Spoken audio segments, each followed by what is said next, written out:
সুপ্রিয় শিক্ষার্থী, আজ আরেকটি নতুন ভিডিও নিয়ে তোমাদের সামনে হাজির হয়েছি। ব্যবস্থাপনা উৎপত্তি এবং ক্রমবিকাশ বিষয়ে আধুনিক যুগের একটি কাল শিল্প বিপ্লব কাল, যে কালটি শুরু হয়েছিল 1750 থেকে 1850, 100 বছর। 18 শতকের শেষার্ধে শিল্প উৎপাদনের ক্ষেত্রে ইংল্যান্ডে যে বৈপ্লবিক পরিবর্তনের সূচনা হয় তাই সাধারণভাবে শিল্প বিপ্লব নামে পরিচিত। এবং এই সময় ইংল্যান্ডে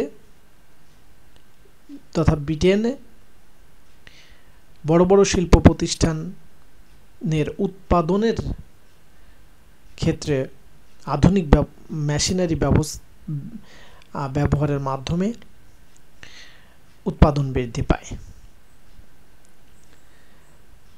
এই সময়কালে যে সকল ব্যবস্থাপনা বিশারদ ব্যবস্থাপনার উন্নয়নে অবদান রেখেছেন, চলো আমরা তাদের সাথে একটু পরিচিত হয়ে নিই। আমরা জেমস স্টুয়ার্ট এর ছবি দেখতে পাচ্ছি।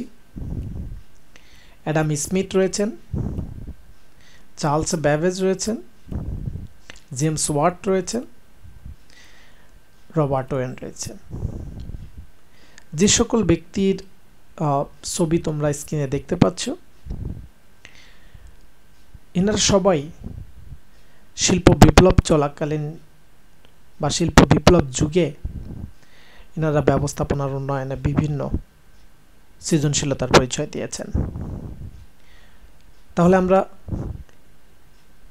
এই সকল মনীষীগণের বা ব্যবস্থাপনা বিশারদগণের যে সকল উদ্ভাবন সেগুলো সম্পর্কে আমরা সংক্ষিপ্ত জানি। জেমস স্টুয়ার্ট, যিনি রাজনৈতিক এবং অর্থনৈতিক বিষয়ে একটি গ্রন্থ রচনা করেন যার নাম an inquiry into the principles of political economy, যিনি এছাড়াও ক্ষমতার উৎস থিওরি নামক একটি তত্ত্ব দিয়েছেন এবং এর পক্ষে জোরালো বক্তব্য এবং যুক্তি তুলে ধরেছেন। রবার্ট ওয়েন, যিনি স্কটল্যান্ডের বাসিন্দা অধিবাসী, তিনি বস্ত্রশিল্পের ব্যবস্থাপক হিসেবে দায়িত্ব পালন করেছেন এবং তিনি দেখেছেন যে কর্মীদেরকে কিভাবে যন্ত্রের মতো ব্যবহার করা হতো। কর্মীদের মানবিক মূল্যবোধকে স্বীকৃতি দেওয়ার জন্য তিনি কাজ করেছেন এবং এজন্যই তিনি আধুনিক কর্মী ব্যবস্থাপনার জনক হিসেবে স্বীকৃতি পেয়েছেন। এবং তিনি কর্মীদের চাকরির মেয়াদ বাড়ানো, কার্যঘণ্টা কমানো, শিশুশ্রম বন্ধ করা এ বিষয়ে গুরুত্ব আরোপ করেন। এছাড়াও তিনি কর্মীদের 8 ঘন্টা শ্রম, 8 ঘন্টা বিনোদন এবং 8 ঘন্টা বিশ্রামের পক্ষে মতামত দিয়েছিলেন এবং তিনি একটি গ্রন্থ রচনা করেছিলেন যার নাম এ ভিউ অফ সোসাইটি, যা 1813 সালে প্রকাশিত হয়।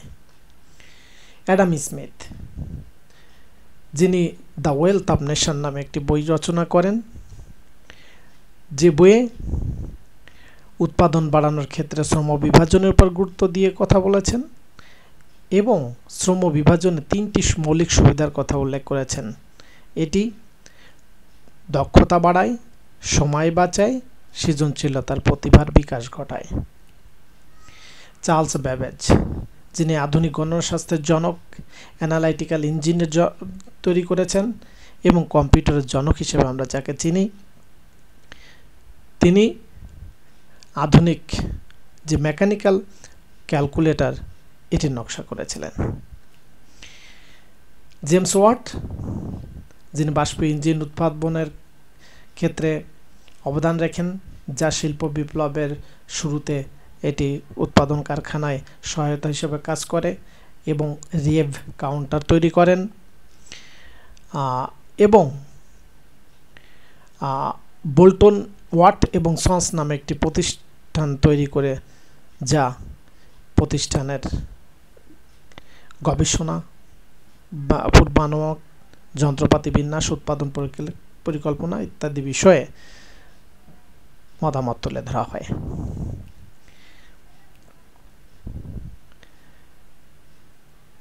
আমরা ছবিতে যে সকল ব্যক্তিদের নামের পাশে যে উদ্ভাবনগুলো দেখতে পাই তা থেকে প্রমাণিত হয় এই সময়ে ব্যবস্থাপনা মাধ্যমেই এবং ব্যবস্থাপনার উন্নয়ন হয়েছে এবং এনাদের যে সকল গ্রন্থগুলো রয়েছে সেগুলোর মাধ্যমে আমরা বুঝতে পারি যে পরিকল্পনা, সংগঠন, কর্মসংস্থান, নির্দেশনা, প্রেষণা, সমন্বয়, নিয়ন্ত্রণ সবগুলো কাজের সংমিশ্রণে এই সকল উন্নয়ন বা এই সকল বিষয়ে ব্যবস্থাপনা বিষয়ে বিভিন্ন দিক নির্দেশনা আমরা বুঝতে পারি।